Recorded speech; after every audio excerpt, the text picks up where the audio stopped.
90% of high school baseball athletes get overlooked in recruiting. There's so many changes that are taking place each and every year that are going to affect student athletes for years, if not decades to come. Only 6 to 7% in total will ultimately play at the college level. Because I've lived this as a parent, I've lived this as a student athlete, but most importantly, as an NCAA head coach. And I have the ability to offer you a roadmap, strategies that can turn overlooked high school athletes into college caliber recruits. It's important to understand what college coaches are really looking for.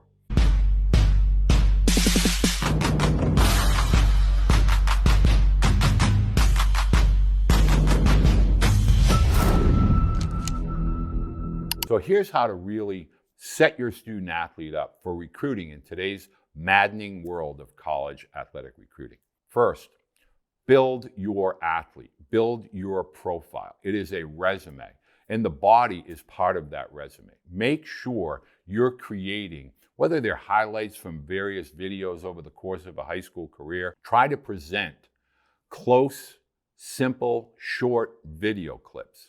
You do not need to be 2, 3, 4, 5 minutes long. Most video clips should be anywhere from 30 to 60 seconds.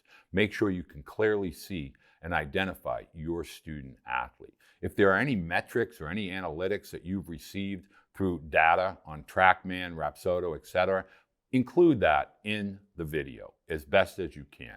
In today's world of social media, you can utilize those video clips in short little, whether it's through X, formerly Twitter, YouTube, Instagram, things like that. You can utilize those video clips in order to get the exposure that so many seek to get in front of college coaches. In today's world, college coaches definitely maximize social media.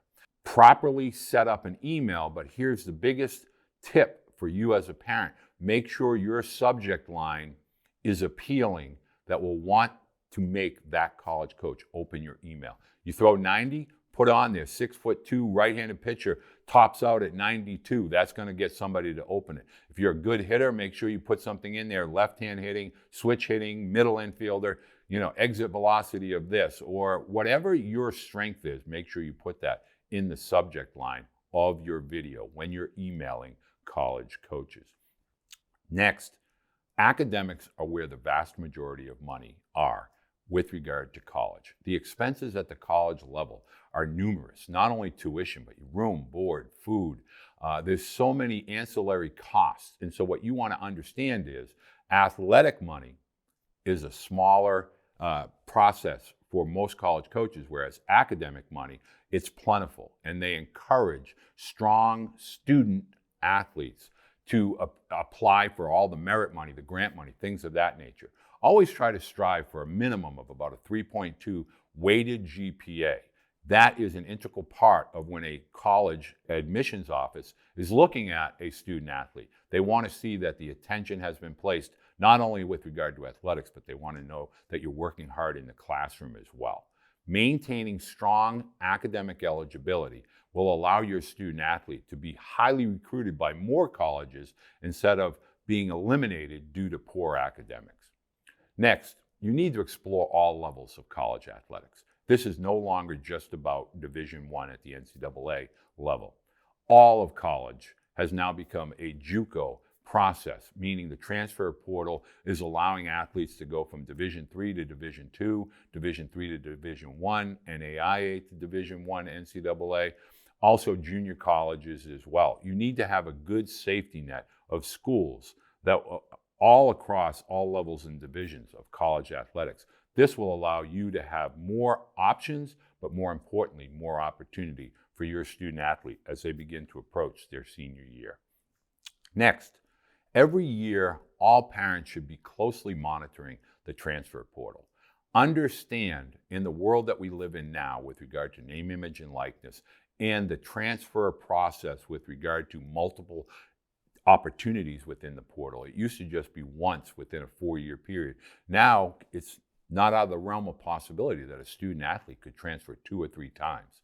And so it's important to understand that high school athletes are actually competing with current college athletes with regard to roster spots. You need to factor that in and ask those colleges that your son or your daughter is being recruited by, how active are you in the portal? How active are you with regard to JUCO graduates? This is something that will allow you as a family to be on top of current trends with regard to whatever school your student athlete is looking for.